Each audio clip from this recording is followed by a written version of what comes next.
Образование в събота училището за английски език АВО-3 отбеляза 10-та си годишнина. От забавление за най-малките до коктейл за възпитаниците на училището включваше програмата, с част от която, разбира се, ще ви запознаем в следващите минути. В Дома на културата Средец в продължение на целия 27 май се провеждаха тържествата за ученици. За системата на обучение и традициите, представящи ни облика на АВО-3, ни разказва госпожа Маркова. Какви са критериите, по които правите подбор на учениците за вашето училище?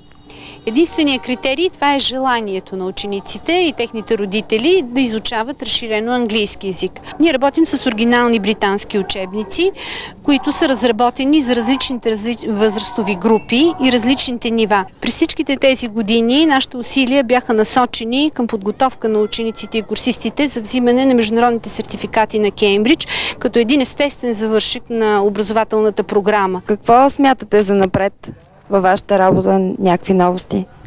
За напред смятаме да разширим видовете курсове по английски с конкретна насоченост, изпитна подготовка, това, което започнахме миналата година. Предлагаме курс за TOEFL, тъй като много от нашите ученици, кандидатствайки след средно образование, имат нужда от този сертификат.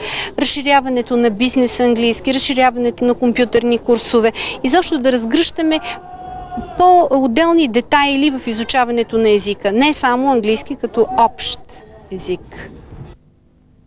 Нашият екип присъства на импровизирания учебен час с водещ учител Енчо Данилов.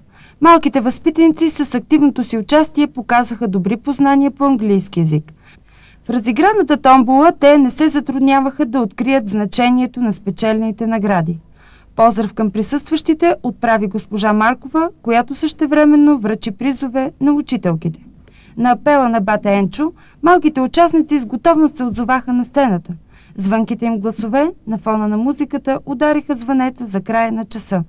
В последвалия ни разговор с тях, те споделиха. Харесва ли ти да учиш в това училище? Да, мисля, че това е едно много добро училище и дава доста високо ниво на обучение. Да, много ми харесва. Какво е интересно от живота на вашето училище, ще ми разкажеш? Какво?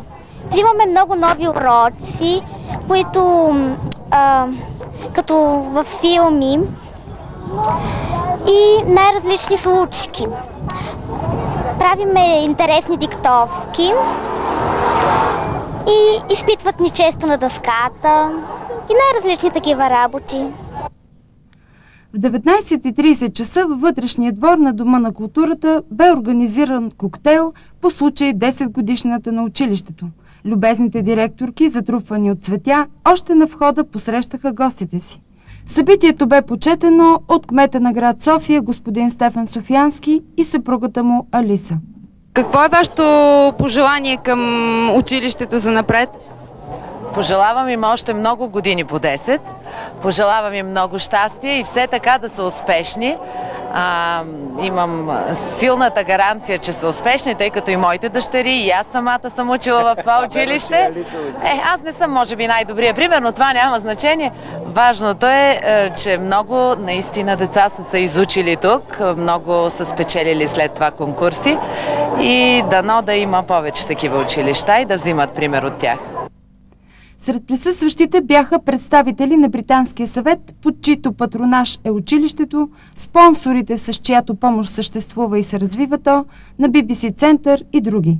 С песните си Илия Ангелов допринесе за доброто настроение на гости, възпитаници и преподаватели на училището за английски език. В музикалния антракт един от младите педагози проведе викторина с присъстващите. Отговорилите вярно на въпросите получаваха подаръци, оставащи им за спомен от юбилея.